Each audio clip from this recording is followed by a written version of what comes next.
10. Plan 9. 8. 7. 6 shots. 5. Quattro. We are the three.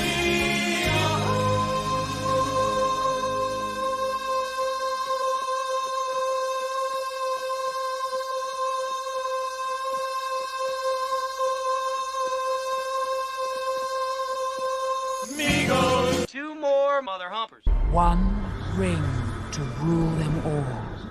Let's rock!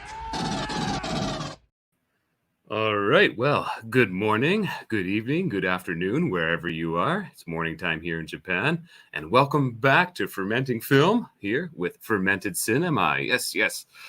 I would like to say it's a nice day, but the sun hasn't risen yet here. So for all I know, it's cloudy. Well, this last week has been quite interesting in cinema news. Of course, I'm anticipating the release of Dune. That's maybe the only film I'm really anticipating for this year. And we were treated to these lovely premiere images. Yes. So here we have Zendaya and Timothée Chalamet at the premiere. And my God, this really jogged my mind. Like, what does that remind me of? Oh my God, it's Star Wars. So Star Wars has been on my mind the last few days. Before we move on to Star Wars, I just got to say, I really hope she didn't eat too much popcorn during the premiere, because if you fart in there, that's definitely fogging up those rear windows. All right, well, let's get back to today's focus, which is Star Wars. You know what Star Wars is, but either way, we're going to do the crawl. Here we go.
All right. Well, I hope all of your reading comprehension is better than mine, because that crawl is a little fast.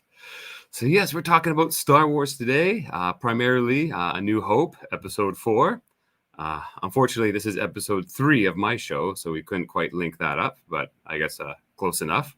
Also today, I have a special guest. It is the one and only Stark of Iron, Tony Stark. He is here. He is waiting in the green room. And he's going to be joining us pretty shortly, in about 5 minutes or so. So, as I always like to do, we're also going to introduce a Japanese word. And today's Japanese word is, well, Star Wars.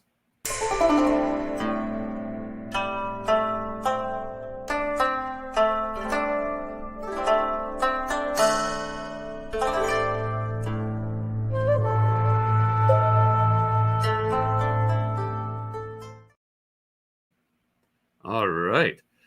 So, what's interesting about this Star Wars is this is literally a just direct phonetical translation of the word. So this is katakana, which is phonetics used for foreign words. So we have suta and then uozu. That's as close as the Japanese phonetics can get it to the English pronunciation. But you know what?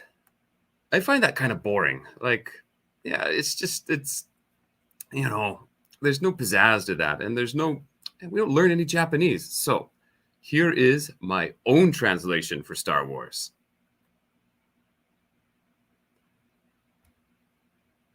There we go.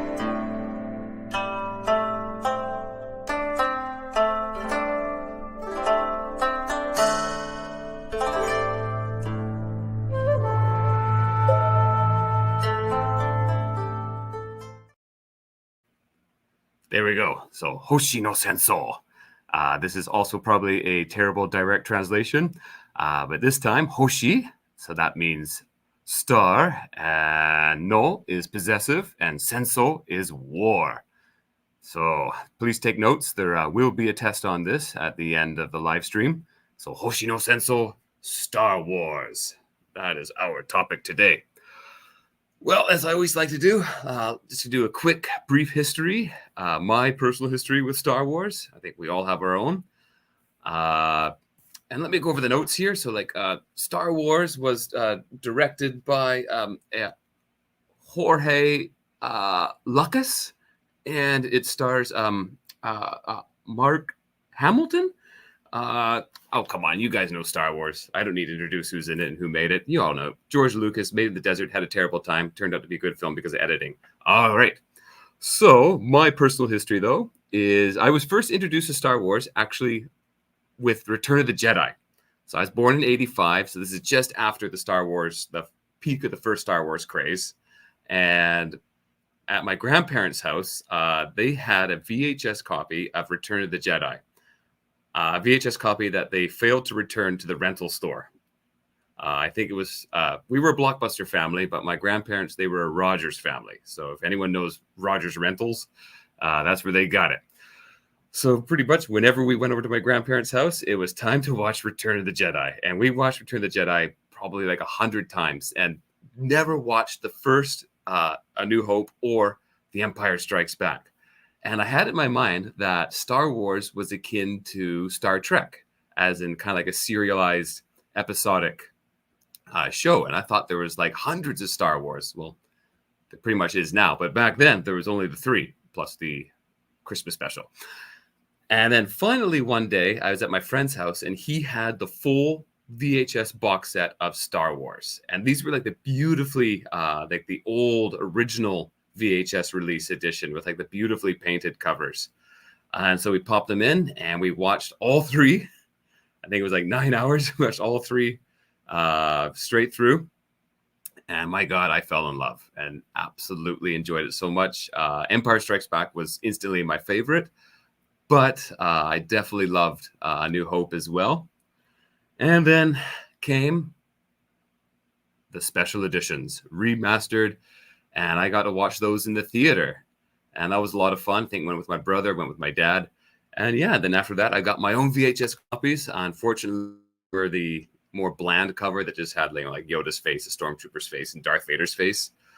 But yeah, overall, it was just grew up with Star Wars, and from there, rewatched those tapes 100 times, and eventually got the DVDs, and yada, yada, yada. Lost the DVDs. All right. So the story is the classic hero's journey. Again, we all know the story. Luke Skywalker goes on the hero's journey, has a fantastic story arc, and eventually defeats the Empire until he has to defeat it again in Return of the Jedi. And this just brilliant editing. The film, what made the film is obviously the music for me, like probably the most important soundtrack in movie history. Like John Williams, just absolutely stunning. And revolutionary special effects for the time. Like there were good special effects. Like if you watch 2001: A Space Odyssey, that's got some good model work. But Star Wars was just like an entire magnitude above that. Just great battle sequences, great ship designs. Of course, we all know they're iconic now. And that's really what sold Star Wars. It was a very traditional story that all can relate to around the world, something that Disney needs to remember now. And then it had the revolutionary special effects and just that astounding soundtrack. And you had lightning in a bottle, just amazing. I wish I was there for the original release. That would have been just so much fun, waiting the line in the theaters. Well, I think it's time that we bring Tony to the stage now. So, irashaimase. Ohio. Yes, ohayo gozaimasu. Good morning there, Tony. How are you? Oh, I'm doing quite well. There's something that could be said about Star Wars. I understand you were doing your synopsis, but you forgot to mention that his name was Duke Skinwalker, and he follows this old fella to to basically find Prince Liam, and I believe, if I remember correctly, he pops the death egg like a zit after his encounter with Dark Oh wait, Helmet. was Is it that right? Is that right? I think that's right. that? Yeah. I think it was the death, the death moon. I think it was. Wait. Yeah. Let's go on Wikipedia here. Let's see what they say. Okay. The Death Star. All right, there we go. Yes. Whew. That was a close one. They almost caught us. We don't know shit about this film. Damn. I don't know what the hell is this. Star Wars? Is this about Reagan's laser program? What's going on here? It's a documentary. It's nowhere near as good as Star Crashers, man. I tell you. Oh man, no, I tell you, that's a classic. We're gonna get to that. All right. Well, Tony last night he had an awesome night on his live stream. He had 84 views, 84 viewers, which is 80 more than I got right now. But you know what? The 4 watching, I love you and thank you for tuning in. Love you for being here. Yeah, thank you for being here, and I hope you enjoyed as much as we do. So Tony, and if you haven't subscribed to Stark of Iron, make sure you do it right now. Tony, what is your history with Star Wars New Hope? When's the first time you watched it? Well, we had it on VHS, and it wasn't a purchased copy. It was a VHS where we had actually pirated it. Back in the days, you could press play and record. You had the double VCR setup. We had the double VCR setup, and you were gods among mere mortals.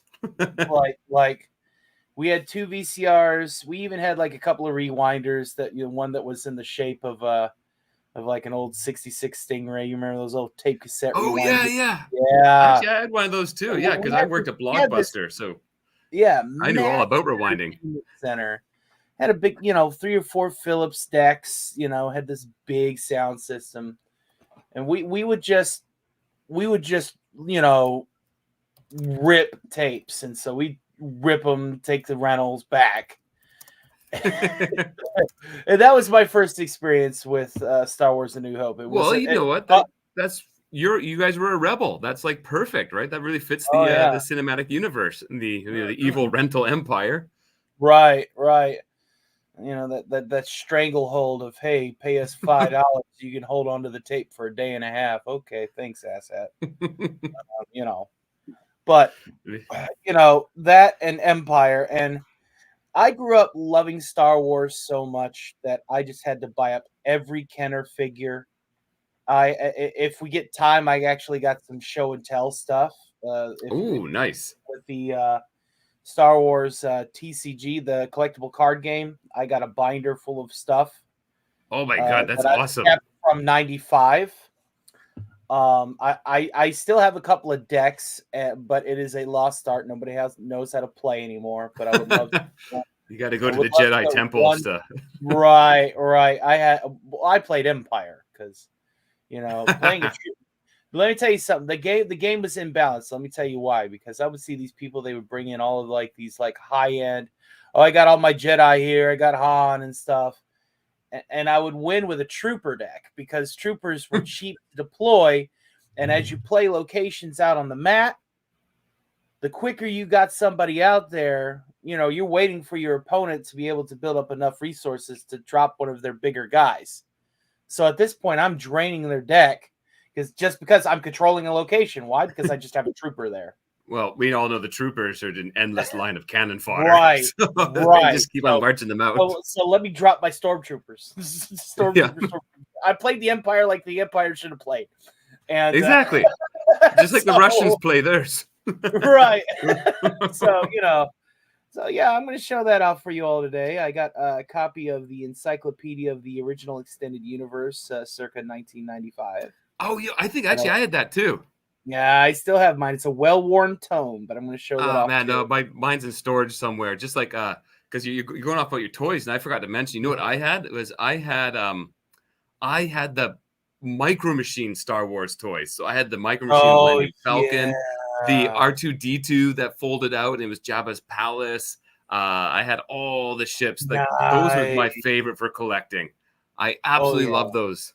And of course, then there was also like the cast iron, like TIE fighters and X-wings Mhm. and stuff, and I got all those. But again, they're all in storage somewhere because I uh, I let's just say moving don't to have it Japan. anymore, and the reason why I say that is because I don't have all the pieces for it. But I also had the Star Wars electronic battleship, No way. and Oh, I had a what was the other thing that I had that I held on to for dear life, but ended up losing? What was it? It was the battleship. I had all of like the original like Kenner lines for the '90s, which wasn't the original, obviously, but I had TIE fighters, yeah. Darth Vader's TIE fighter, Rogue 5, standard X-wing, all that Yeah, stuff. well, you got to have the X-wing. Yeah, well, My I had two of the X-wings. I had the standard X-wing, and then I had Rogue 5. Rogue 5 was released as its own. Red 5, not Rogue 5. Red 5. Red 5, I was gonna say, yeah, it's Red 5. Yeah, Yeah, the ship that Luke piloted.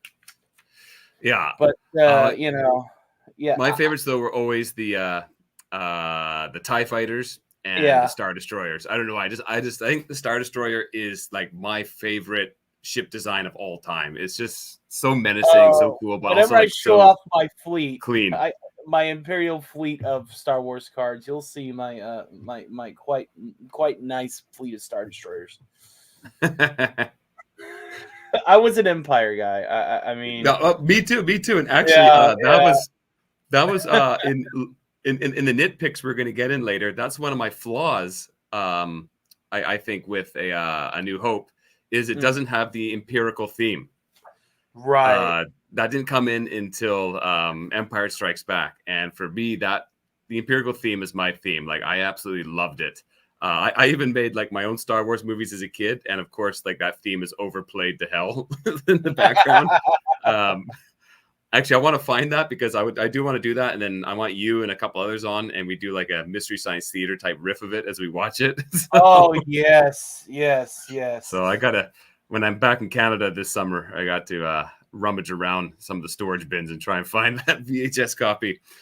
Yeah, just and actually, it's also funny because but my friend of mine, my from elementary school, he was a Star Wars fiend as well, and I remember we went out and bought like the soundtracks, good old days of CDs, which are still here in Japan. They still love physical media here, which turns out to be the better thing to do. Anyways, and he bought the soundtrack for A New Hope, and I bought the soundtrack for Empire Strikes Back. And I felt like such a boss because I was like, "You CD, it didn't have no Imperial March on it, motherfucker. I got it. You don't." The little things that kids like to, I had level themselves up the with. John Williams ensemble from the trilogy. My first. Oh, you got all three. Oh, well, there you go. You but beat it us was both. on cassette. Oh, we're in the digital age. But you and I, we grew up in similar time frames. We had to Yeah. suffer the Discman. That skip prevention system was. Oh, cool. yeah, I love the skip prevention system that gave you 8 seconds, and It then gave you 8 seconds. It was so skippy. Even then, it meant that and then it gave a little sorriness. So great, high Yeah. tech. Man, that was when technology peaked for me. I remember I have Star Wars Demolition. It was a game that came out for the PlayStation 1 and the Sega Dreamcast that was a Twisted Metal clone where you would play basically Twisted Metal with Star Wars vehicles. I would always ride around in the Chicken Walker. I would be in an ATST blasting fools. Yeah. Oh my god. That's awesome. For me, I was always the AT-ATs. I love the big 4-legged ones. Oh yeah, that was my favorite. Well, so talking about Star Wars here, so we all know about the music, the editing, the special effects. Let's get into some nitpicks here, because I don't think we even need to go over the story or anything like that, because everyone knows it already. But the nitpicks are fun. Another step out of a larger world. Thanks, old man. Now get your hand off my thigh.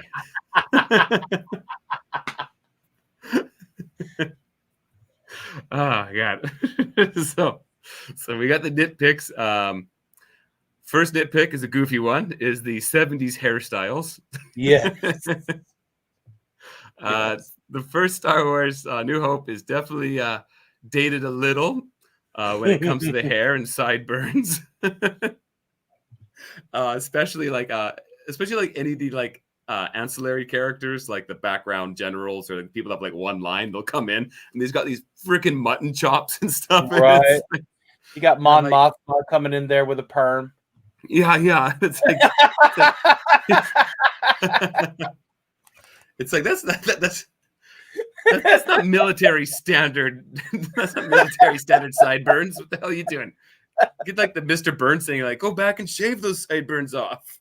Oh yeah. And I'm like, oh god, you can just see like you just picture them as like all these like guys coming in back in like it was like it was filmed in like England, right? Just coming in with like their bell bottom pants, shit like that, and just all right. Well, I guess we gotta change for this shoot. You going down to the disco club? Disco club at the Tashi station, 8 o'clock. Yeah. Well, they say at night the Death Star turns into a big disco ball. Oh man. So it makes me laugh every time. And of course, Princess Leia's famous freaking cinnamon rolls. Such a great hairstyle. Yes. I wanted to eat the sides of her head. Oh my god, yeah. At least it keeps your ears warm. Every time I saw Carrie, man, I was just like, Jesus, you really do have to be coked out to wear your hair like that. Oh, wait. Oh my god. Yes. Rest in peace, Carrie. One day we'll share a line together. Carrie, it looks like you got a little foundation around your nose. Let's pat that. Did they powder your face a little bit too close to your nostrils, sweetie? Hold on, man. Why are your eyes as big as $50? Oh, that's kind of wild. Man, I was gonna say she lucked out and she wasn't part of the film shoot in Tunisia, right? So that would be hard for her. Where do you get your stuff around there, eh? Right. How about the sand? If I grind the sand, will it make me high? I hate sand. It's coarse and it gets in your nose. I mean, everywhere. Hey, now though, those brilliant lines didn't come out until a couple decades later. That's when the real magic started to flow from George's pen. Oh yeah. Yeah. This is Columbia. Yeah, I know. Huh? So we got the hair, we got this super high Carrie Fisher. Yes. Mm-hmm. I will say the acting. Of course, there's Alec Guinness, who is amazing in it. Yes. We see obviously it's like someone that's he's just gonna bring class to anything he does, right? He's one of those type of actors. I mean, Lawrence of Arabia, man. I mean, come on. Oh yeah, I know, huh? And Yeah. he's like, Yeah. oh god. They bring me back to the fucking desert. Well, I'm a knight at this point. Why am I filming in the damn desert? Why am I in the fucking desert again? Get sand in your butt crack. Right. Hey, Mr. Guinness, do you want a part in Dune? No. How many times have I told you I don't want to be in the desert? Keep pulling me back. And then, and of course, Harrison Ford. He's great because the guy's just such natural, just so much charisma back then when he actually kind of cared a little bit. Right. And of course, you got Anthony Daniels. He does a great job as C-3PO, even though the guy loves himself so much. And R2-D2, man, there's the performance. Like, I'm not joking either. Like how much emotion expression they're able to make to give a tin can is absolutely amazing in Star Wars. Oh yeah. Just by spinning his head and doing the little and the occasionally beeps. go on beep beep beep beep. Beep, beep, and wow. Yeah. Wow. It's quite impressive when you think about it. Like, oh my god, like here we got a garbage can, paint it, and it's gonna be like the most endearing character in our movie. Like you never thought that would happen. Just make sure we're in the damn desert. Just make sure the midget inside gets some water. Just Make sure Stan don't get up in the wheels on those tracks. That's expensive. Oh, yeah, make sure you don't leave him like on a slope. Just no. How long does this hill go for? Oh, you don't want to know. Or is that really? Is those real bones? Yeah, yeah. Hey, you guys remember to get him out of the can, right? Oh, he's been sitting in the desert sun all afternoon. Oh, we got crows on the R2 prop. What's going on? Okay. Crows? What's going on over there? Quickly. Hail to Sci-Fi Sit Dan and the Ginger Menace that have both entered the chat. Good to see you. Oh, wow, that's fantastic. Hey, all right, hail everyone from the castle of the Hollow Earth herself. We're up to 7 viewers right now. Awesome. Right on. All right, and I misspelled everyone. All right, that's great. That's there we go. Okay, you also kept episode 2 Event Horizon on your banner there, sir. Oh no! Oh, what the heck? You're right. Oh my god! I wanted to wait till like at the end of the show, but it was too perfect. You did one flub. I figured it's. I'm a friend. I like to. Oh my god! Oh, there's my flub. Dude, I used to listen. I made the same amount of mistakes when I first started. You're doing great. We're having some great banter. I'm testing my audience here. See, I'm testing my audience. Chat, you failed. You're supposed to spot that. This was a test. Cue the calibration screen. We'll be back in 10 minutes.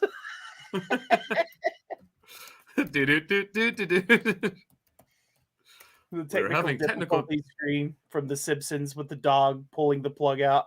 Oh my god, I can't believe. Well, at least I got the poster right. You did. Hey, you know what? It's called fermented cinema for a reason. Yeah. I was probably pickling my liver at the time when I made this damn thing. Right? So. You know what you should do? You should do that for the next movie. You should have just Star Wars: A New Hope sitting there. Yeah, that's it. Have it always one movie behind. You know. Yeah. That's my thing. That's my thing. Everyone knows that's my thing. It was intentional. I'm definitely going to scribble this thing out. Just gonna. Here, I'm gonna put a little pen, a little Sharpie on my monitor. Right. There we go. Oh my god, I can't. Drawing tablets. One of them drawing tablets, you know. You know what I probably did is because I edit these thumbs on my editing program, DaVinci Resolve, and I think I probably had like the other title on there, and I probably had the wrong when I exported it. I probably had the wrong track muted. Damn it. Oh god.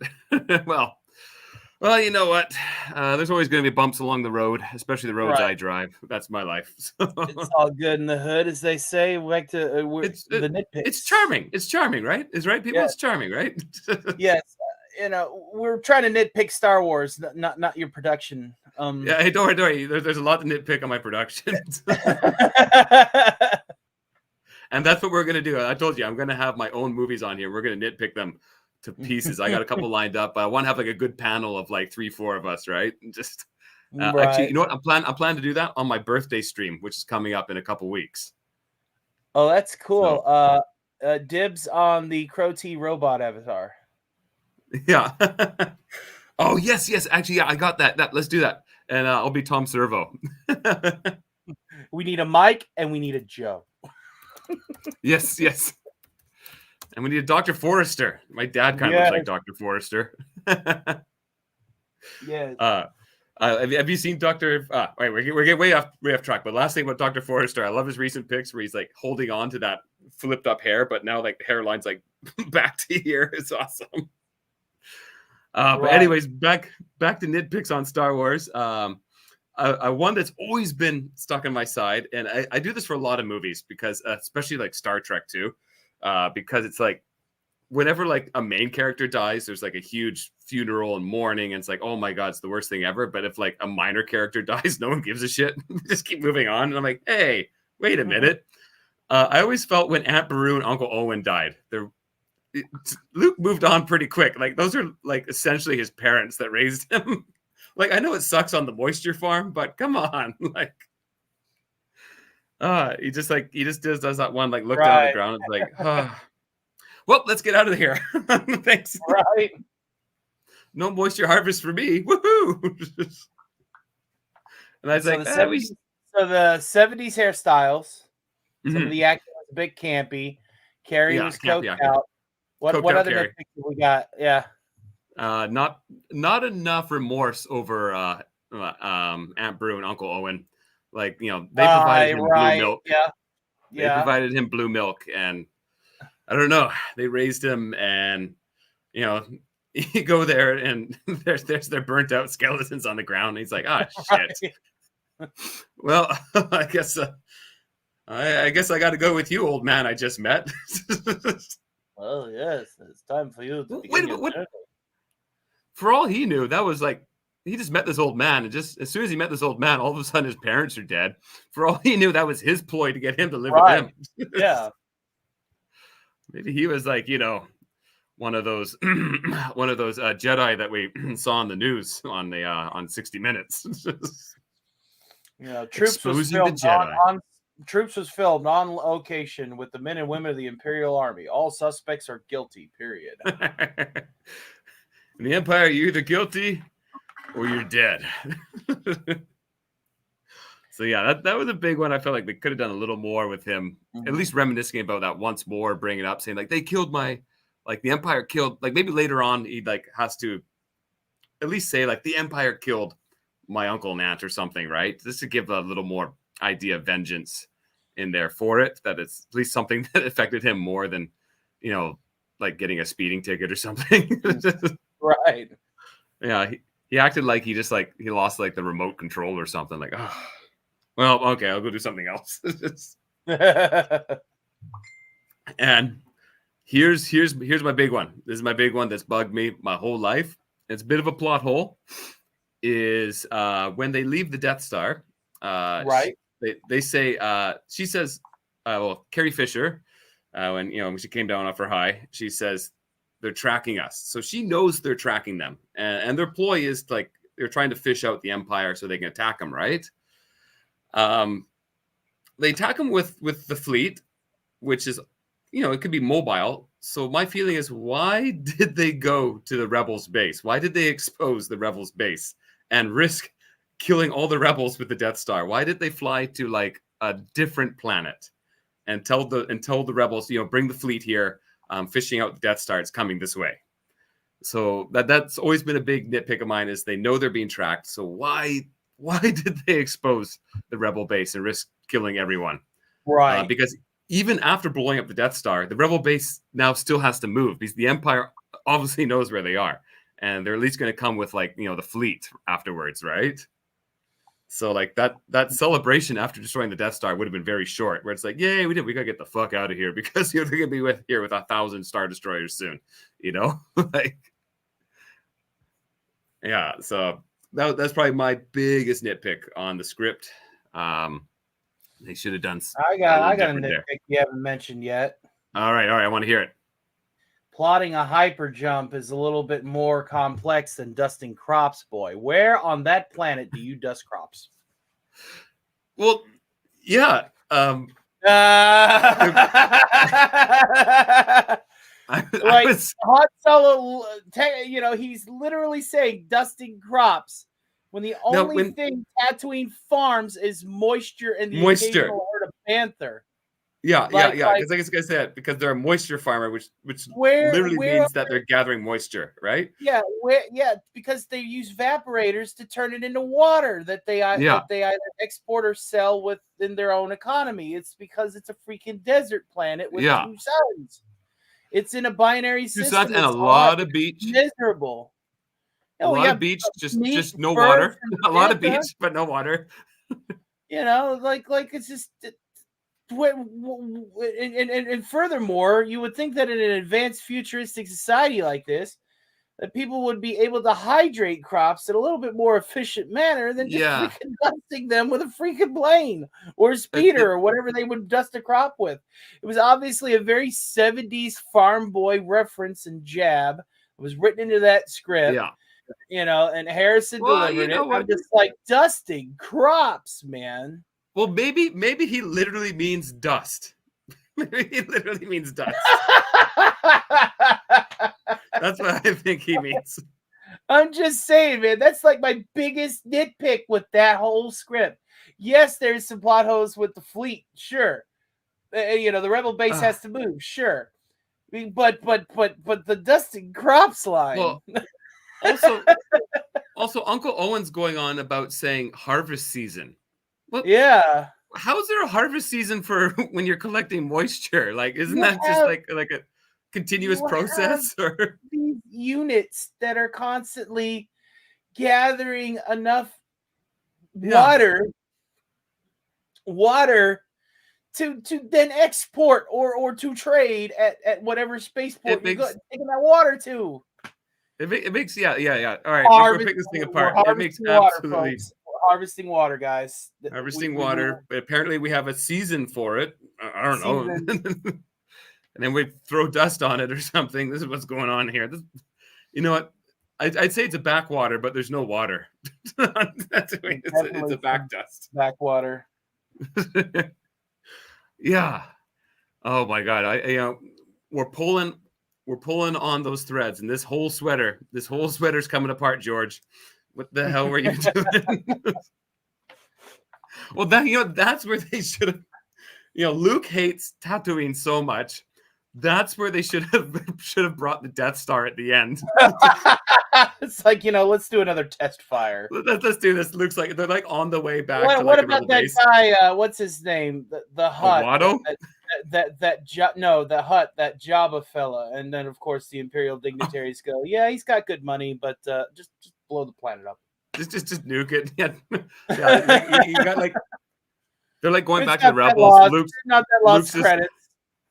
Luke's just on the ship on the Millennium Falcon. Hey guys, I know we're like bringing the Death Star, so we can blow it up to the rebel base, but on the way, can we stop by Tatooine? Just to see what happens. Why? Yeah. Well, I'm kind of thirsty. Let's just put it that way. We could use some Take nice, that moisture ice farms. Cold water.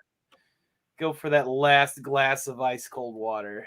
And it's like this time when the Death Star blows it up, instead of being like that big explosion, it's just like a dust ball, powder ball. Yeah, it doesn't even have like a liquid. It doesn't even have like an active core to cause or anything. It's just powder.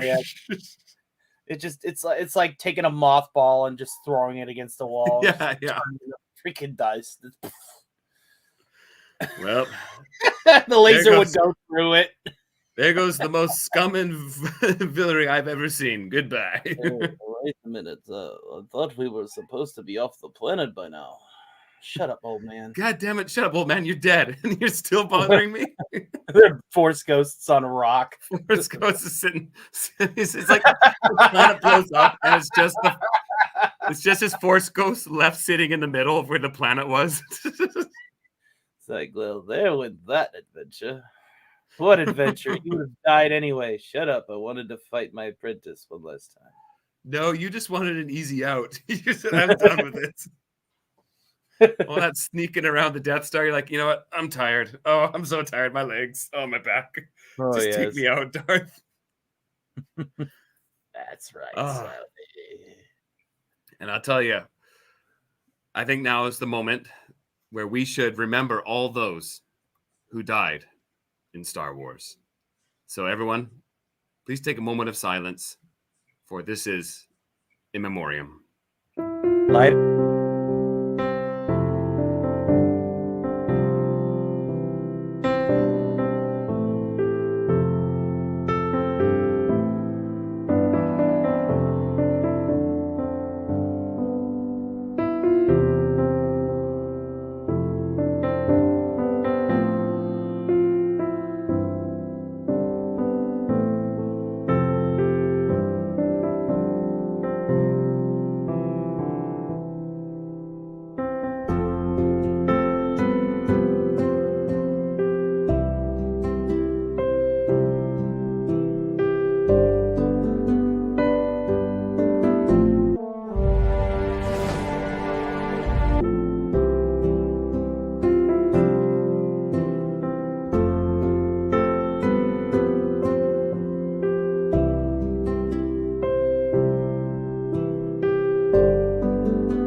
like, share, subscribe.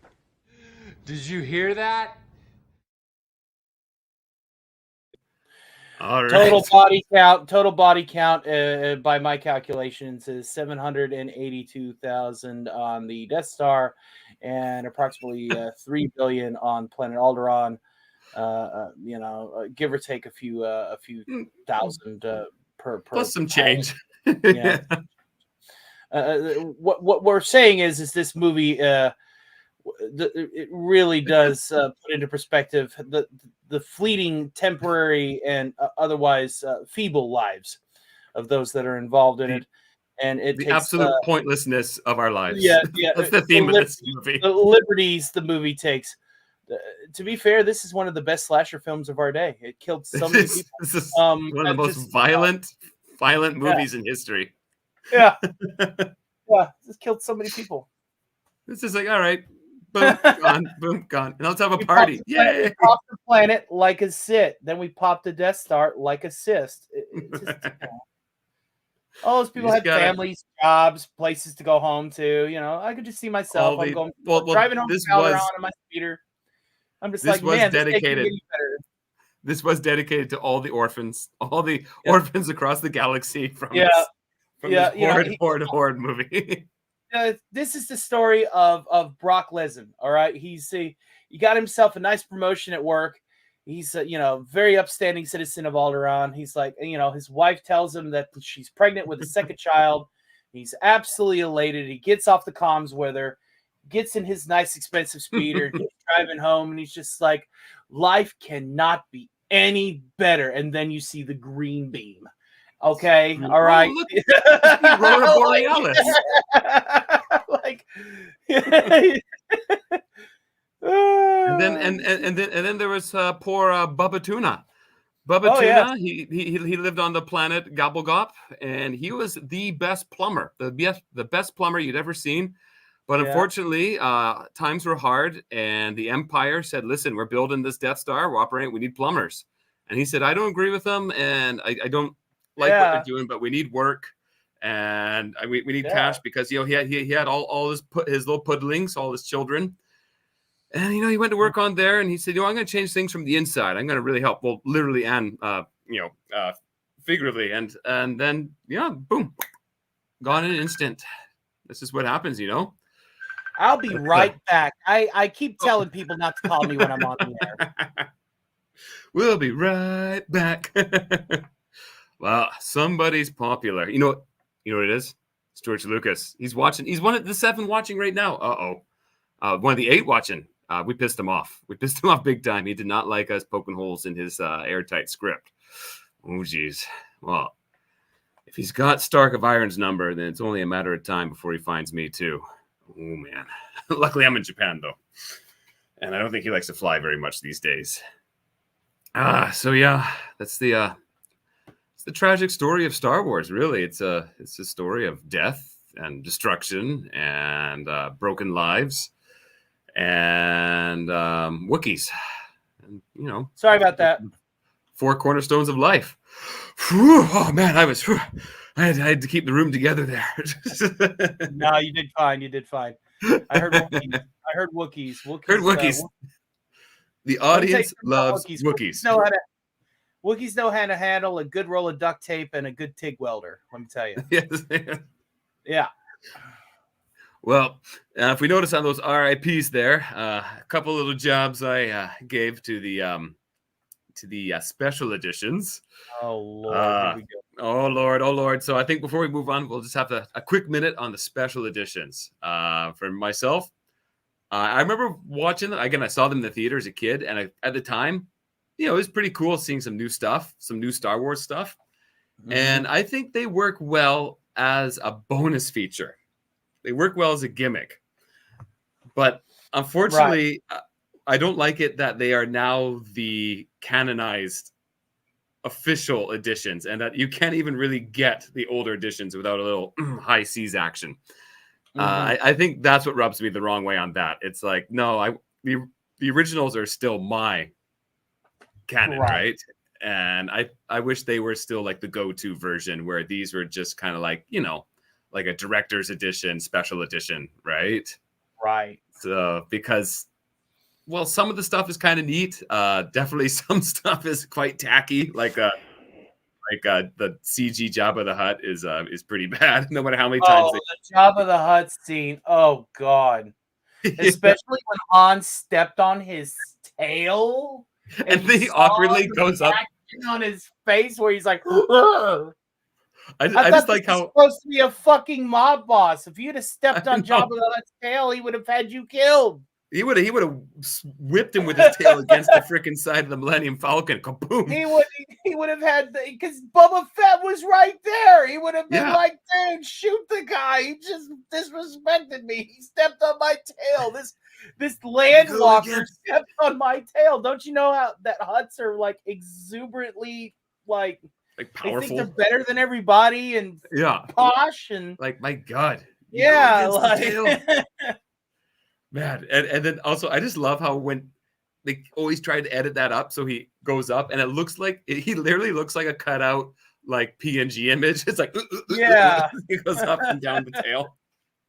It's like something I'd edit together for one of my YouTube videos. Yeah, so that's got to go. Return of the Jedi got it the worst on the special editions. That's for sure.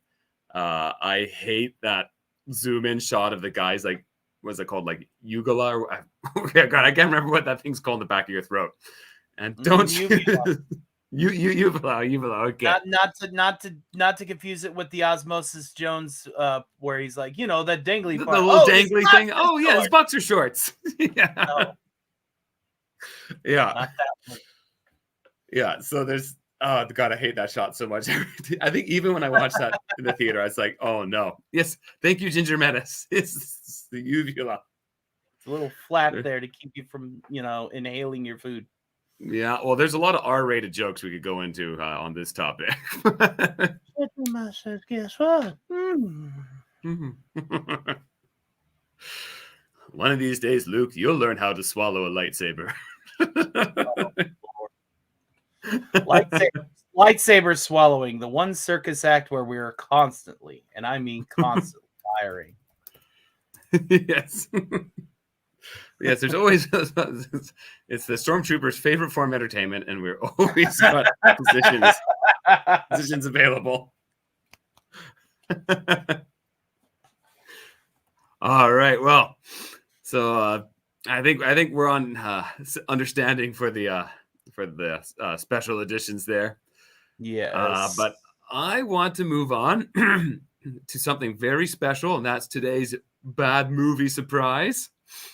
So obviously when Star Wars came out, it was groundbreaking. It was a watershed movie, and it really reinvigorated the fantasy sci-fi genre. And let's just say there was more than a few copycats decided to come out afterwards. Mm-hmm. And one of the more infamous ones is this one right here, Star Crash. So let's take a look at the trailer, and let's go.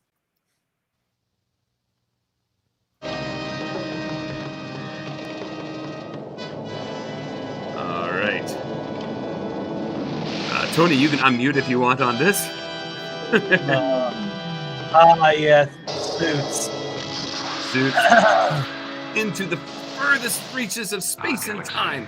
Is split into two warring factions. Our own. Of course they are. Christopher Plummer. By the evil Count. I'll tell you why he done. From the lead Darth Zarn, yes. He's Darth Zarn has created a weapon. Look at that ship that just so happens to have Vader's face on the front of it. Yeah, I know. It's not copyright infringement if it's a ship. Right. To the haunted stars. A little 2001 here, you know. Spaceship coming from behind. Looks like a guitar. Star Crash.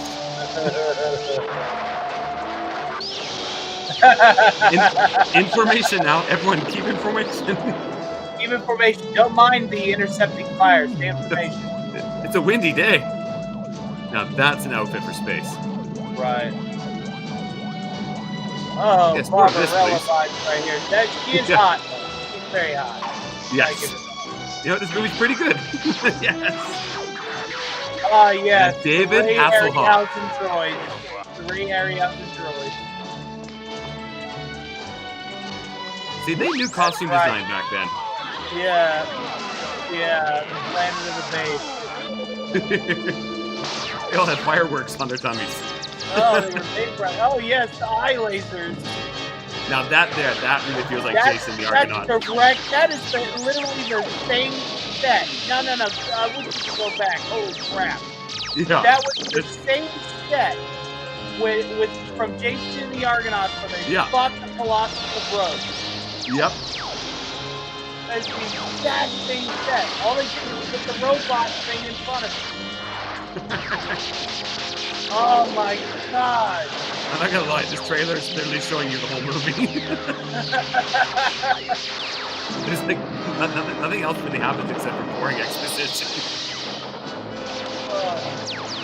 From New World Pictures. This was So- not THX. Are you excited? This was I not. told you, I as I said at the beginning of the show today, I said, Star Wars is great, but it's no Star Crash. Yeah, exactly. You know, It's I mean, it's the robot version of the Colossus of Rhodes, and the Ray Harryhausen droids, and the. Of course, Ray Harryhausen was particularly under libation and was probably stoned because those frame rates were left to be desired. oh my god, that's like 10 frame rates a second there on. Yeah, some- so like, I just want to get back to my trailer. What are we doing? All right, here we go. why are we in another desert? Am I not dead yet? And you never believe this, but the country of origin was Italy. Yay, Italian ripoff film. Of course it was. The women were definitely dressed in the Euro trash. I mean, wonderfully scantily What? Are you kidding? That was, I believe, a standard NASA issue. Yeah. Oh yeah. Outfits for the day. Watch UFO, man. Come back to me. Captain Straker, sir, are you aware that the women on the moon are scantily clad and have purple wigs? Oh yes, that was intended. All right. Have you ever seen? Oh man, it's the name, of course, just left my mind right now. But it's oh my god, it's like the funniest like softcorn parody ever of like the campy serial series. Oh, I get Flesh Gordon. It reminds me of Flesh Gordon. That had some Flash Gordon vibes. Yeah. Oh my god! And what's hilarious about this though is the director. So it came out in 1978, and even though everyone else says like unanimously this was a cash grab, trying to ape off Star Wars, obviously, exploitation film. We call it exploitation film. The director is adamant. He claims that this was his vision long before Star Wars came out. His vision. This was his awful, horrible vision long before Star Wars came his magnum opus. This is the one they'll remember me for. Children. Oh, you remembered, all right, pal. Good job. Children, please make sure Star Crash lives on. Oh my god! You're like Tommy Wiseau, man. You'll be remembered, just not for what you think. It's a real Hollywood movie. Just like a mama like to make it. I did not do it. I did not film a ripoff. I did not. Oh, hi, Mark Hamill. It's a bullshit. I did not make a ripoff of Star Wars. And for you those out there, I can make those because I am part Italian. All right. But the best thing is the cast, though. That's David Hasselhoff. He's like the hero. Obviously before Baywatch, and Christopher Plummer. So like they had like their own Obi-Wan, but apparently Christopher Plummer, who's a great actor, actually we'll see one of his lines here. Let's see. So let's introduce Christopher Plummer. Here we are. In the space of 3 minutes, every molecule on this planet will be immobilized. But after the 3rd minute, the green ray loses its power. Time will flow once again, and everything will explode. 3 minutes are enough, Father. And everything will explode. Classic line. It's hilarious watching it though because well, I was drunk when I watched this movie. It was a movie night with friends, and it was funny because I think you should probably like play with a little bit of that fungal assistance, this little of that just for the colors and the filters. No, dude, I'm telling you, this I would like to watch this movie drunk, but if I was, just had just a little bit of cartoon vision, I think it would really pop. Yes. Know what I mean? At the time, right now, it looks like he's in the frickin' Matrix. Yeah. But it's awesome because when you watch this movie, everyone's acting is awful, like just awful. But Christopher Plummer, he's a good actor, and it's like for like brief moments he's on screen, you're like, am I watching a different movie? Like this actually feels like a real movie for a second. But then you actually listen to the dialogue, you're like, no. I'm watching Star Crash. That's what this is. And it's just awesome. And his whole point of doing this is he loves Rome, and he's like, hey, I get a free vacation to Rome and I get paid. Sounds good. So that's why he did this. And I'm like, that's passion. That's passion for the craft right there. And you can feel it in Star Crash. Oh, yeah, definitely. He's got the Tommy Wiseau, Ed Wood kind of thing going on. Oh, definitely, yes. Sci-Fi Sith Dan, just hold on. Stay tuned. I got a surprise coming up for you. All right. And of course, you can't have a Star Wars ripoff without a ripoff Darth Vader, right? Yes. So here is Darth Arn. Here we go. You ready? Mm-hmm. Here we go. The count. By sunset, I'll be the new emperor. And I will be the master of the whole universe. I don't know. That actually is on the same level as the Dark Lord of the Universe from Howard the Duck. Yes. I am the Dark Lord of the Universe. Well, I was going to say, I'm just happy to see Will Ferrell branching out into different roles. Oh, man. But the best part of Star Crash, and this line is burnt to my mind, is Star Wars had the effeminate British robot, right? Mm-hmm. And so they need their own robot, but you can't copy it 100%. So what did they go with? They go with a robot that sounds like he's from the southern US. It's awesome. He's got a little twang voice. Trucker. Yeah, here we go. Robot. All right. Well, if you're a trucker, hold on to your seats. Now maybe is a good time to use your ancient system of prayer and hope it works for robots as well. You got to use your ancient system of prayer, and hopefully it works for robots as well. Super Android 13 had some humble beginnings, I tell you what.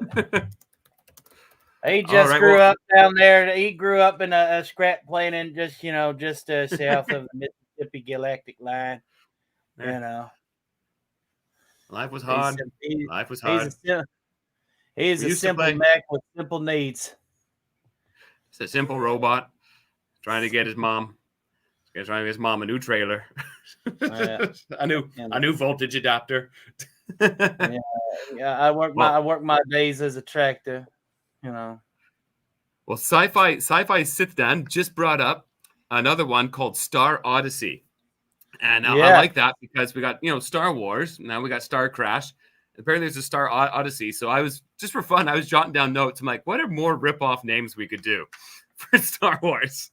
So I just, quickly got a few jotted down here. We could try Space Wars, Star Battles, Star Fights, Planet Wars, Star Warp, Space Fight, Starfish. No, wait. We already got those. Starfish? What? Yeah, no chocolate starfish. I'd say Starburst, but that's already taken. Well, we got Star Blast. I noticed we didn't see any Star Blast here. Star Blast is a good one too. Yeah. So there's an endless opportunity of cheap Star Wars knockoffs we could make. Oh yeah, definitely. Or we could just go with my Japanese one and Hoshino Senso. Hoshino Senso. The War of Stars. Yeah, man. Yeah, I'm sure. A war to claim the stars. Technically, Sci-Fi Sit then says the Dark Lord costume looked terrible. You know what? Let's give it another look. I want to see that costume one more time. All right, let's look at this. By sunset, I'll be the new emperor, and I will be the master of the whole universe. I don't know. He makes good use of that cape. Like if you got a cape, you fan that thing like Manos the Hands of Fate. Yes. Oh my goodness. I also like his red little like belt buckle area. It's for wanting to be emperor of the galaxy or whatever. You should dress a little better because that definitely looks like a Spencer's Gift Halloween costume. You know, it does. You know, not Spirit Halloween. Spencer's. Oh, yeah. Spirit Halloween's a little higher class than this one. I guess it's just Italian fashion, right? You know, they got their own style in Italy. Maybe to them, they're like, shit, this guy means business. You know, while the men may look flamboyant and weird, at least they dress their women properly, and that's something. Yes, that's right. On, you know, just like a mama dressed. You're toxic. Toxic men. Oh my goodness. Well, I think that comes with the territory if you're Italian. Oh yeah, absolutely. Oh, we got some more. Thank you, Sci-Fi Sit. Then we got Star Chaser. That's a good one. Yeah, and we got the Planet Blaster. Oh my god, I like it. Yeah. The Planet Nuker. Oh, the Planet Nuker. That could be. There we go. Yes, the actor sure was chewing. Yeah, you know. You know, for all its faults, I will say Darth Zarn there, that dude, he loved what he was doing. He loved his job. he had fun with it. And if I was in a cheap Italian knockoff of Star Wars, if I was playing the role of a supervillain like that with a cape and shit, I would go up there with all the ham and cheese on the backstage rider. I'm telling you, all the ham, all the cheese on the backstage riders coming out. That's what your minions expect of you, right? You know, that's what they're looking for. They need a little theater, a little pizzazz. You know, they're not volunteering to be cannon fodder, you know, just for some boring asshole, right? They need a little vibe here, right? A little showmanship. This is good. A little pep talk every now and then. I'll tell you right now, if Darth Zarn were to run, who cares about working for a guy who could just force choke you if you fail? That's boring. No, see, that's not fun. We got somebody that's got a little bit of flair, a little bit of pizzazz. A little something here. We need that guy from Office Space to come out. Vader. Can't help but notice there's not a lot of flair on your costume. It's all black thing. It's just I'm not feeling it. Darth Zarn over there. Look at his table. They love him. He's really... That's what we need from you there, old Darthy guy. And can you turn down the noise on your respirator? It's scaring some of the children. It's bring your daughter to work day, and nobody wants to bring their daughter. Yeah. They always say, "Is that creepy guy with the respirator going to be here?" I know. It's you're part of our DEI policy to get some more diversity in our workforce here, but anyway. So before Sci-Fi Sith Dan has to go away, he mentioned something earlier because we just saw a cheap Italian ripoff. Well, who can outdo the Italians? The Turks. That's who. All right. All right, here we go. If you make these, you could make a few dollars from suckers. Exactly. That's right. All right. Well, here we go. Let's see what Turkey has on show for theirs. And action. Somewhere in space, this may all be happening right now. 20th Century Fox and George Lucas, the man who brought you American Graffiti, now bring you an adventure unlike anything on your planet. Star Wars.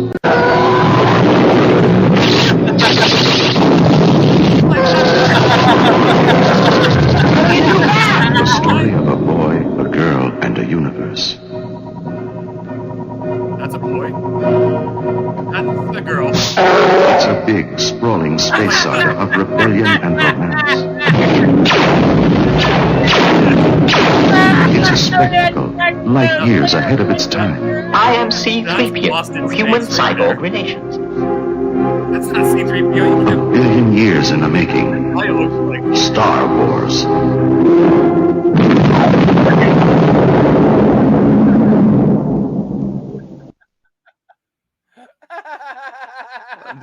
There we go, people. That was that there is that's art. That's art right there. You can spin Star Wars into that. The backdrop with the stock footage of the dude in the fucking flight helmet, just like pretending he's in a starfighter. He's flying backwards. Just waving his shoulders back and forth. The droid choking the. You know what's the line that came to mind? Spinning. That's a good trick. Somewhere in space, guys. Somewhere in space, someone's flying backwards. Right now in space. Even know. It could all be happening right now, or maybe 5 years ago in America. We did not tell you this. You would have been blissfully ignorant that this shit is happening in space right now. Oh, and we got Disney Sheepherders here, so let's send out a hail to him. He came just in time for the masterpiece that is Turkish Star Wars. All right. So Turkish Star Wars, its real name is The Man Who Saves the World. So very, very creative. Saves the world. Wow. Which they world? couldn't even go with star fights or space fight or anything. It was straight on to. Oh my God. The Man Who Saves the World. Oh, I wonder what happens in that movie. Saves the world, I guess. It's almost as bad as My Alien Uncle. Oh yeah, My Uncle the Alien. From the same production company that brought you My Uncle the Alien comes another hit. My Uncle the Alien. It's just amazing. The sea of garbage that is bad cinema. Just waiting for to be watched in Rift. Oh man, but yeah, so yeah, as I think Sci-Fi Sith Dan brought it up, pretty much it's all ripped off footage. Like they straight up, as you can see, just stole footage, music, sound effects, everything from Star Wars. And because there was no YouTube back then, they could get away with it. No copyright strike. Because far enough away in Turkey, the guy could get away with it. I've watched it also a little hammered, so my memory's a little foggy. I just remember real funny stuff, like obviously the robots and any of the alien costumes. You're hammered. What time is it there? I was hammered. Yes, past tense. Okay. Well, that was a good movie night. I've heard of day drinking, but holy shit. Never heard of what was it called? Making hay drinking. Just hear the sunshine. Yeah, like you know, in new definition to an Irish car bomb, man. Yes. Irish coffee. Well, I tell you, nothing starts the day like a good prairie fire. Oh, half a cup of Tabasco, a little tequila. That's the best energy drink you'll ever have. Living the dream right there. Well, I tell you had to be drinking something if you're making freaking Turkish Star Wars. Yeah, you had to be drinking, I don't know, bleach. Bleach.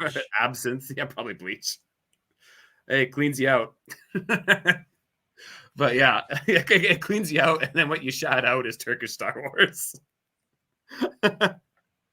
Yeah, that should be the tagline, an enema of a film. No, I don't know. I think getting an enema would be better, but that's just me. It's healthier. But I do recommend you watch it. It is more of like a martial arts movie. It's just some guy that loves kicking and. What about that windbreaker scene when he's jumping from rock to rock? And we didn't even mention the albino King Kong paper mache gorilla head. Yes. And it's all dubbed. Oh, of course it's going to be dubbed. Yeah, it's just a beautiful, beautiful film. So that's actually a good double feature: Star Crash and Turkish Star Wars. Oh my God! Or that should be a triple feature: Star Wars, Star Crash. No, we put Star Wars in the middle. Star Wars is a little refresher. As like we start with Star Crash, Yeah. Then we play Star Wars, and then we play Turkish Star Wars. That way you got like the roller coaster. Yes, And yes. It's a proper bender at that point. It's a proper bender. Just careful. The last one's like one of those roller coasters is going to spin you around, tip you upside down, just freaking put you through the drink. Yeah, that would be like, and you have to do like drinking games for each one. Each one has to have its own rules. And, right. Much how you win is if you survive the night. That's about it. I was about to say, you want to talk about drinking games you're not meant to survive. Watch the G.I. Joe film and take a shot every time you hear the word Cobra. I guarantee you will make it past 5 minutes. Well, I did Neil Breen. Wow. The best bad movie drinking night we ever had was my friends was the Neil Breen. And I try to remember some of the rules now. I think one was every time he looks directly at the camera, right. you have to take a drink. There was also like every time he references himself being like some sort of like deity, you have to take a drink. Every time there's like a stone or magic pebbles on screen, you got to take a drink. It's just... So that was like, that was a fantastic evening and really pickled the livers. I remember we had to take a break on that one. Like we literally had to stop halfway through and like, okay, water time. We can't, because we're not going to make it. Right. Bad movie nights. When you're staring into the abyss to the point to where you're afraid that you lose your balance and fall in is when you need to drink some water. You're going to lose your balance and fall straight into the universe of Star Crash. I'm going to drive home. I'm going to have my own Star Crash. My God. You crash and you see stars. There we go.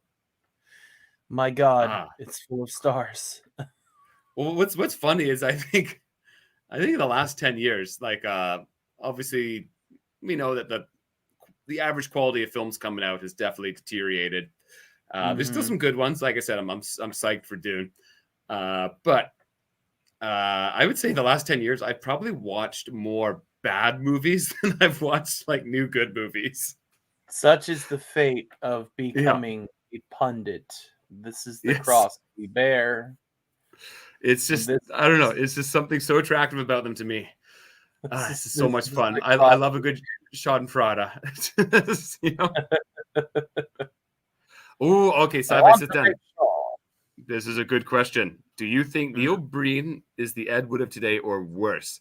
I think, to be honest, he's the Uwe Ball of today, but he's no Ed Wood. I think he's Ed Wood was a very like traditional filmmaker, but a bad one. Neil Breen is the David Lynch of bad movies. Is how I would describe him. I would say they're hard to compare. I would say Neil Breen has more lofty ideas, obviously. Like Uwe Ball. Yeah. And they, that is a good question. That's like a topic for a whole live stream, actually. who's now the difference is Neil Breen isn't going to challenge random YouTubers that are critically. No, Neil Breen's cool. He's Uwe Ball, on the other hand, box some motherfuckers. Neil Breen isn't Daddy Derek. If you guys know Cool Cat, Daddy Derek is bad for that. He goes after people. No, Neil Breen's cool. But I was thinking you gotta like name it something like, who is the best, worst, good, bad movie director or something like that. I'm actually gonna do a video like an edited scripted video. It's also kind of like the history of bad movies and the two waves. The first wave being the MST3K Ed Wood wave, I'm gonna call it, and the second wave is gonna be the Red Letter Media, YouTube, and Neil Breen, Tommy Wiseau wave. That's gonna be kind of like what I'm gonna do. Yeah. Oh yeah. It is the terrible German director. You're right. And Disney Sheepherder also says brought us many video game adaptations that are completely terrible, not like that needs to be addressed. But Uwe Disney Ball Sheepherder, particularly known for Blood Rain and the Psycho. okay, I've seen those. I've seen Blood Rain. Patient Zero was 2016 Ghostbusters. Been downhill since. Yeah, I would say that is Patient Zero as well, at least for the big releases. Yeah. I know. But at least we're still getting... But the thing is, actually, you know what? There's so many good old movies to discover. And that's what this stream's going to be all about, is just having fun with movies that are good. Or funny bad. So, I don't want to say movies that are good after I just showed Turkish Star Wars. movies that are entertaining. There we go. That's the word I'm looking for. This is all about movies that entertain us. Right. They entertain us in different ways. But yeah, just to be a little more positive focus, because I realized it's like, man, there's so many famous movies. Even though I'm a movie buff and I've watched so many, there's so many classics I still haven't seen. Like, for example, and this one hurts me to say it, I still haven't watched An American Werewolf in London, right?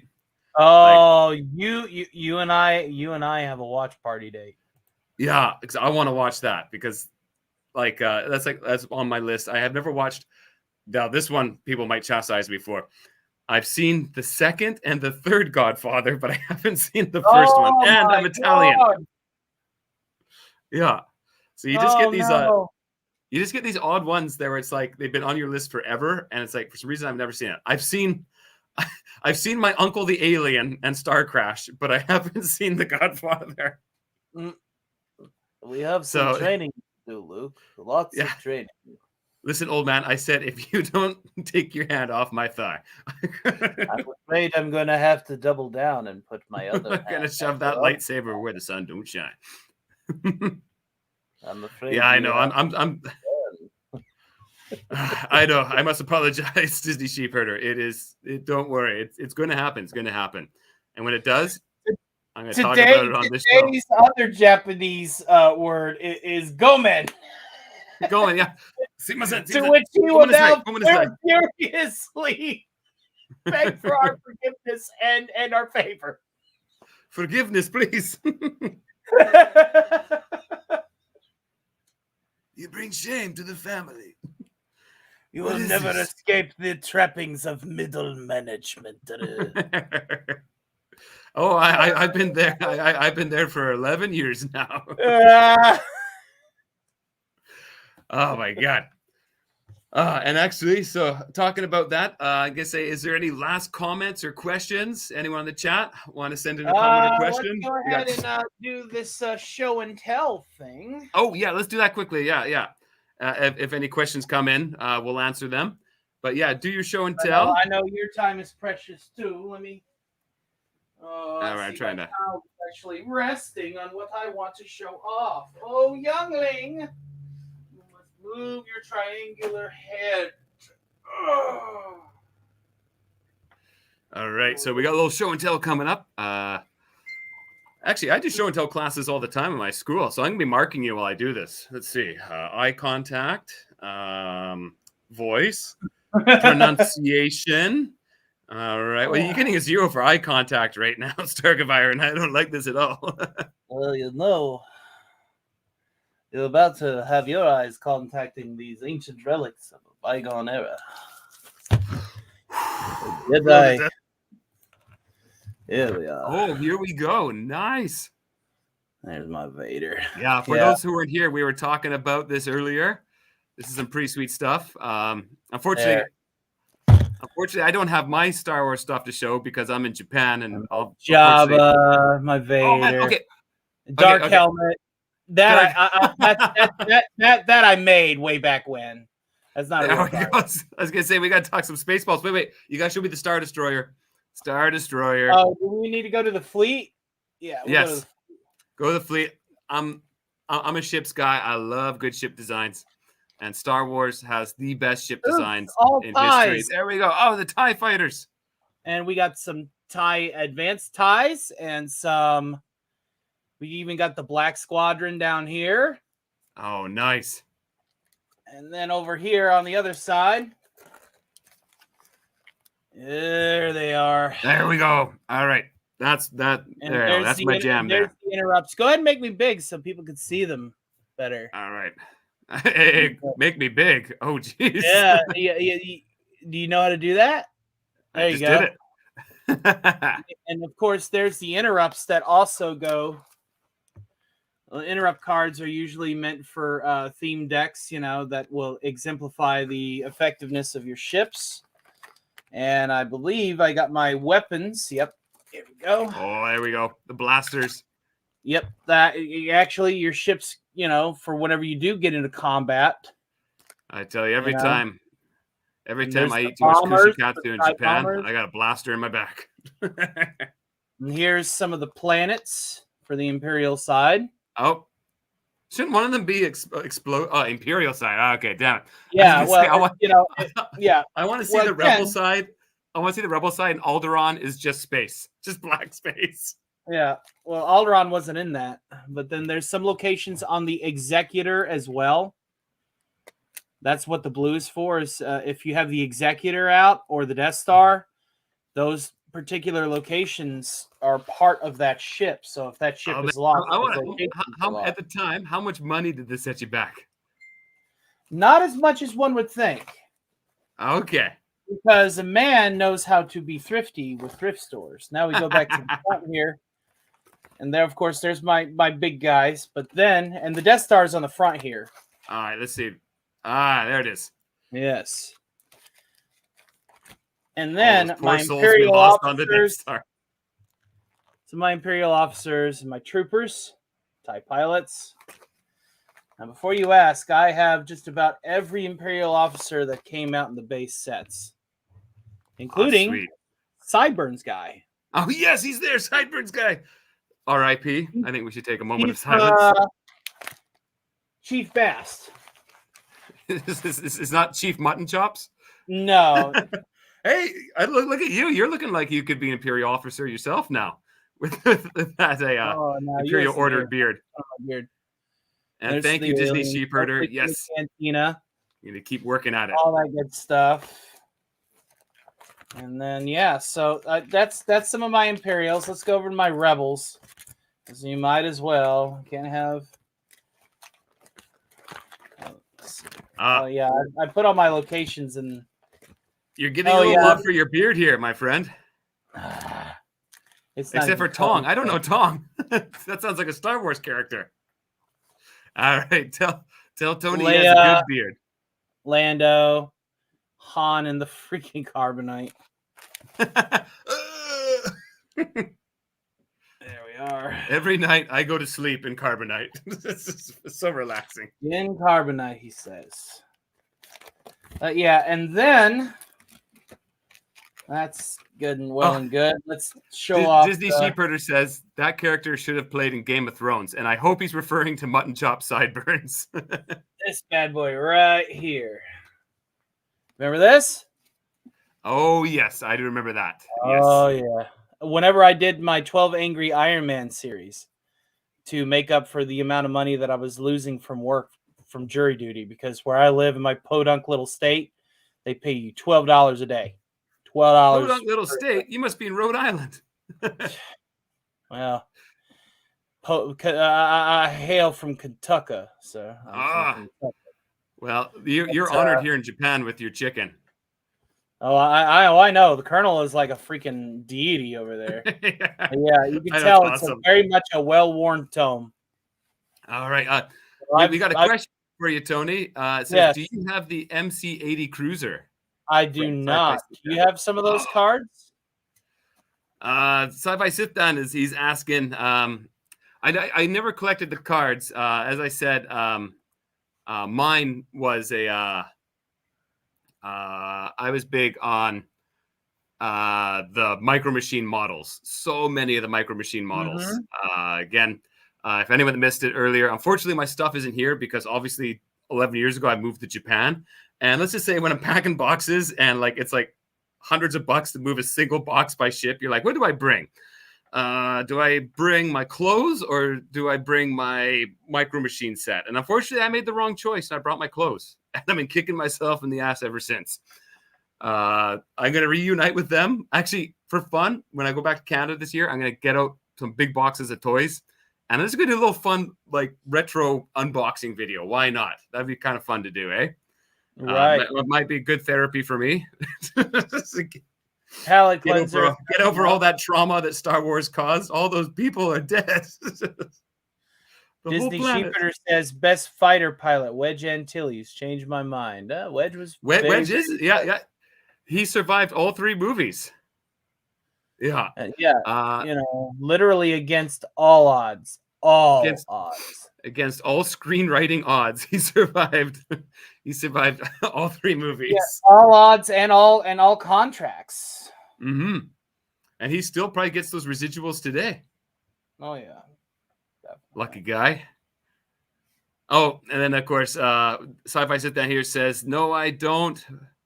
No, I don't. He knows the names of the ships, though, so he's showing us his knowledge." So, yeah, that's the only ship that matters to me is just the Star Destroyer. That will forever be my favorite. Well, there are multiple ships. There are multiple Star Destroyers that do have names. Oh yeah. The Devastator was the Star Destroyer that was Darth Vader's flagship, and that was the one that downed the Tantive 4, the Carillion cruiser that was that had Leia on it, that had intercepted those plans.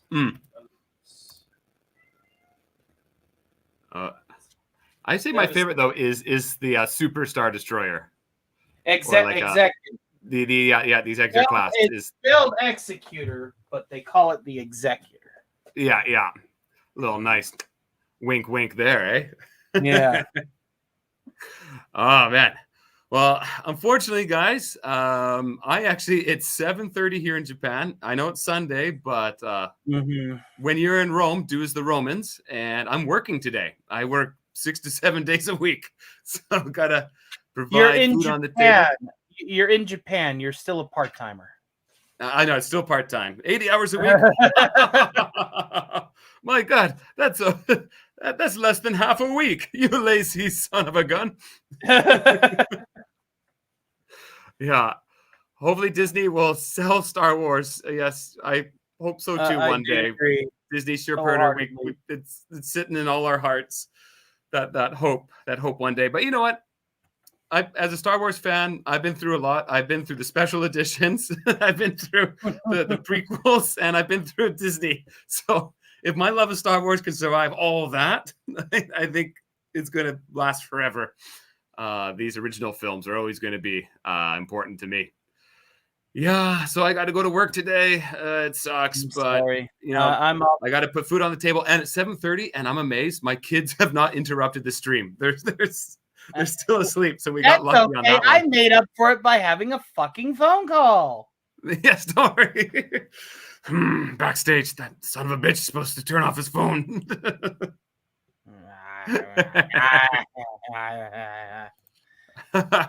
Oh, there we go. Yes. Tony, you got your plug there. So yeah, anyone who's not subscribed to Tony, please do it. The guy's great. He had fantastic singing, some really good skit comedy on there, so I recommend to watch it. And of course, I'm at 509 subscribers. I would really love to hit that 500,000 mark. So just a few zeros. It's just a few more zeros to go. So help me add those zeros. Please like, share. You know this. Like, share, subscribe. Write to your congressman. Just get out there about Fermented Cinema. I got lots of scripted stuff coming up, and this weekly show. So to everyone that joined in today, thank you so much. It's nice having some active chat. Disney Sheepherder, thank you so much. We had, of course, Sci-Fi Sit Down was sending lots of messages. Thank you very much. And we had Ginger Menace earlier was here. That was great. So yeah, thank you so much for everyone that's taking the time to watch. I think I got some family watching too. Oh God. Hello. Don't tell too many embarrassing stories. Dun, dun, dun. Yeah, there we go. So there, Tony, that's from my father there, I think. So he says he enjoyed you as well. Thank you, sir. Arigato. Yes, now be careful. He is half Italian. Yeah. So remember, today's word was brought to you by. We had. Let's see. Where are we? Hoshino Senso. The Star of Wars. So remember, Hoshi is star and Senso is wars. There will be a test. Next week, I will be quizzing my audience. So try to remember that. All right. So, Tony, thanks again for being here. I hope you had fun, and I hope it's not the last time you join in. Oh, no. You want me on? just page me. Call me, beat me, however you want to reach me. What's the sitch? All right, I got you, man. Awesome. And also, also check out Disney Sheepherder and Sci-Fi Sith Den. These are all good content makers as well. Cats. Yeah, Cool cats. Yeah, definitely. So yes, that's all here. That's all here. Jesus, marble mouth. Come on. Well, that's all. And I got to do interview tests today with kids. Oh my God, I'm going to mark down my pronunciation. All right. Well, that's all from here in Japan. So everyone, I say sayonara. Jane. And see you next time. Jane, bye-bye. Like, share, subscribe. Did you hear that?